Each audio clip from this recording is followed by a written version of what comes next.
Hello, magandang gabi. Ay, ano pong pangalan mo? Anong first name mo, ma'am? Si Kem po ako. Si Kim.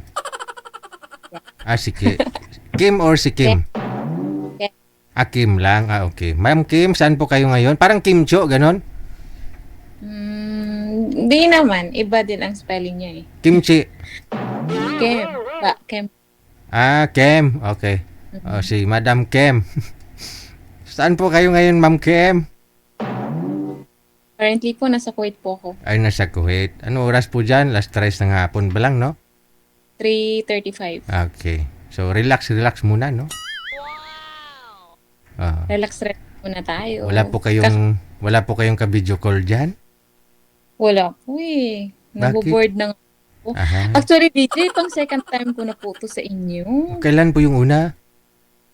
I think it was last year. I think mo last year lang pala. Last year ka sumali. No? Tapos, kamusta kayo nang nakausap mo? Para man tong lasing Huwag mong sabihin lasing isang tao. Minsan no kasi pagod lang sa trabaho.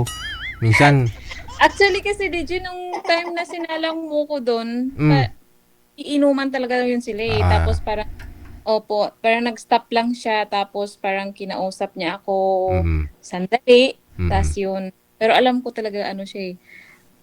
Kaya nag-try ako ulit. Kasi may mga taong ganun, no? Paggabi umiinom talaga, no? Okay lang siguro kung umiinom, mga pampainit lang, ganun. Pampainit ng tiyan, no? Pero kung grupo-grupo pa, tapos gabi-gabi, no? Sayang, imbis na time na sana para sa asawa niya, manghipo-ipo. Hipo-ipo. Sa buti pa ng hipo. Okay. Hindi po talaga. Wala kang asawa, ma'am? Ako, Bakit? 100%. Hindi po kayo nagkaasawa? Nagkaroon ng asawa dati? May asawa po ako before, but iniwan na po niya ako. Namatay na? Opo. Ilang taon na po kayong byuda? 6 years? Ilan po anak ninyo? 2. Anong kinamatay ng mister mo? Masyadong complicated. Namatay, ayaw huminga? Parang gusto pa niyang huminga sana. Kaso, inano siya eh. Pinorse siya para mawala sa mundo. Nung time na nagka-COVID o time na nagkatukhang? Wala po. Yeah. Yan. Yung second word. Ano ba yun? Nadamay po ba? Nadamay po ba o yun po talaga?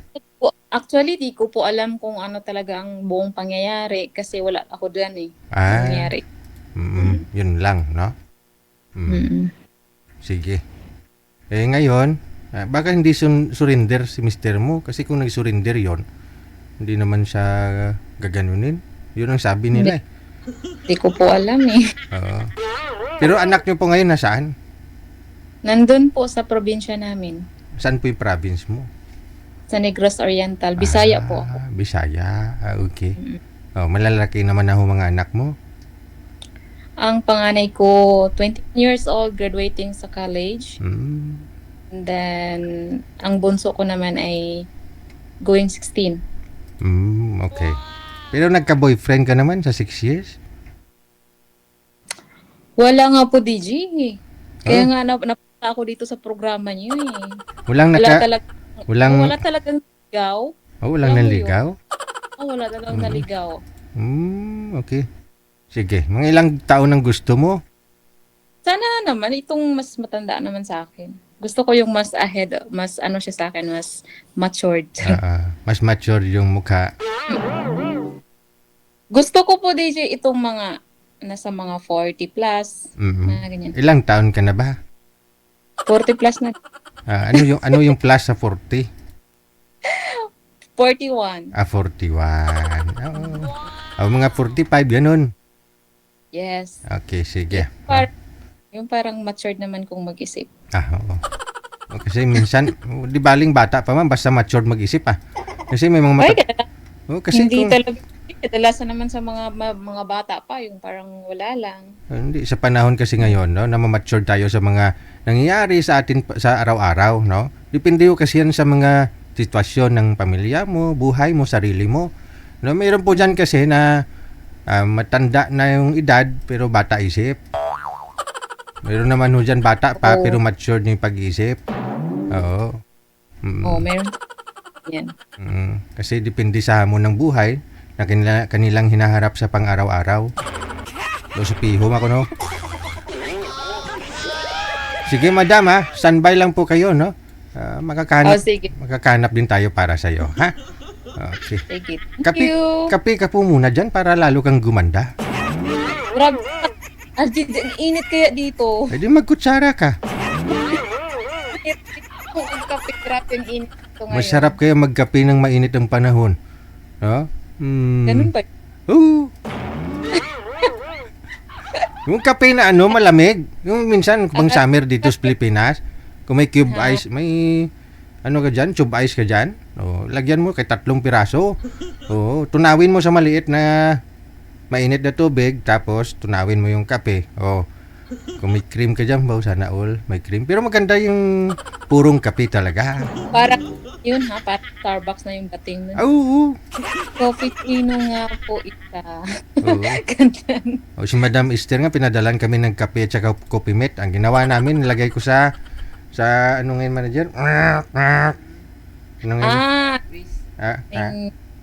Yung blender. Sa blender, ha. Nilagay ko sa blender. Binigter ko, tapos nilagyan yung yellow. Bula-bula man. Starbucks man. Oo. May coffee mate, sampat. Yung hindi Parang Starbucks mas Oo. malamig. Sige mamaya huwag ka mag-alala ha. Makakanap din tayo dyan, ha? Sige lang. Okay. Manood lang ako ng movie, tawagan mo lang ako, DJ, ha? Okay no problem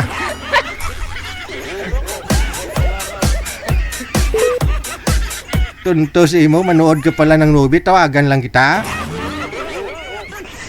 DJ Jill.